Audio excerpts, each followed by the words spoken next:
చాలా మంది ఆడపిల్లలకి త్వరగా పీరియడ్స్ అనేవి వస్తున్నాయి. కొన్ని జాగ్రత్తలు మనం తీసుకుంటే వాటిని డెఫినెట్ గా డిలే చేసుకోవచ్చు.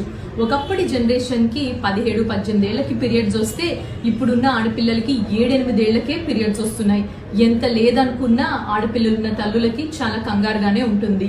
వీటికి కారణం ఈ డిసీజ్ ఎండోక్రైన్ డిస్ట్రప్టింగ్ కెమికల్స్ అన్నమాట. ఇవి మనం తింటున్న ఫుడ్ లో కొన్ని ఏళ్లగా మమేకమై ఉంటున్నాయి. ప్రతిదీ మనం సొంతంగా పండించుకోవడం అయితే జరగదు కదా. కొన్ని జాగ్రత్తలు డెఫినెట్ గా తీసుకోవాలి. పిల్లలకి ప్లాస్టిక్ వాటర్ బాటిల్స్ గానీ లంచ్ బాక్సెస్ గానీ ఇవ్వద్దు. స్టీల్ వి యూజ్ చేయండి. అట్లానే ఫుడ్ అనేది అవెన్ లో కుక్ చేయకండి. కిచెన్ లో నాన్ స్టిక్ పాన్స్ ని వాడకండి. కూరగాయలు కట్ చేసే బోర్డ్స్ కూడా వుడ్ తో గానీ గ్లాస్ తో గానీ చేసేవి యూజ్ చేయండి. ప్రతిరోజు కుంకుడుకాయలతో స్నానం కూడా చేయించడం కష్టం, కానీ షాంపూస్ ఆర్గానిక్ వి యూజ్ చేయండి. జంక్ ఫుడ్ మీద బాగా